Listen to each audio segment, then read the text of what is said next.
গাজীপুরের ঢাকা প্রকৌশল ও প্রযুক্তি বিশ্ববিদ্যালয় বা ডুয়েটের নবনিযুক্ত উপাচার্যের যোগদানকে কেন্দ্র করে উত্তপ্ত ক্যাম্পাস।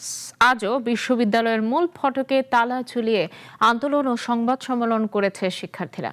গাজীপুর থেকে আলামিনের প্রতিবেদন, জানাচ্ছেন মোস্তফা কামাল তোহা।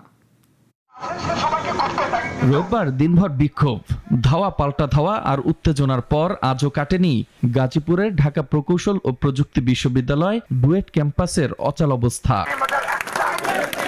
শিক্ষার্থীদের মতামত উপেক্ষা করে বহিরাগত ভিসি নিয়োগের প্রতিবাদে সকালেই বিশ্ববিদ্যালয়ের মূল ফটকে তালা ঝুলিয়ে দেয় আন্দোলনকারীরা। পরে 3 দফা দাবি আদায়ে সংবাদ সম্মেলন করে শিক্ষার্থীরা। সে সাংগঠনিক সম্পাদকের দায়িত্ব পালন করতেছে বর্তমান ডুয়েট ছাত্র দল, যেখানে রাজনীতি নিষিদ্ধ একটা ক্যাম্পাস।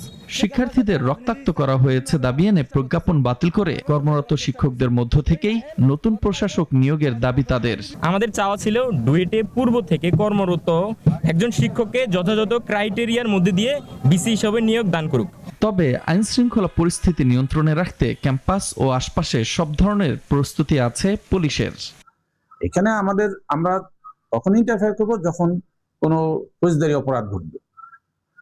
সকালবেলা কিছু সমস্যা হয়েছিল দুই পক্ষের মধ্যে, আমরা সেটা ব্যবস্থা নিয়েছি। এদিকে সবার সাথে আলোচনার মাধ্যমেই উপাচার্যের কার্যালয়ে যাবেন বলে আশা প্রকাশ করেন নবনিযুক্ত উপাচার্য।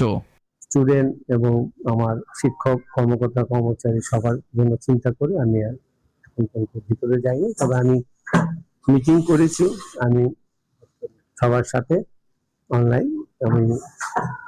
আমরা ভবিষ্যতে আবার বসবো, আমি এখনো এখানে আছি। বর্তমানে বিশ্ববিদ্যালয়ের সার্বিক পরিস্থিতি স্বাভাবিক রয়েছে। মোস্তফা কামাল তোহা, নাগরিক।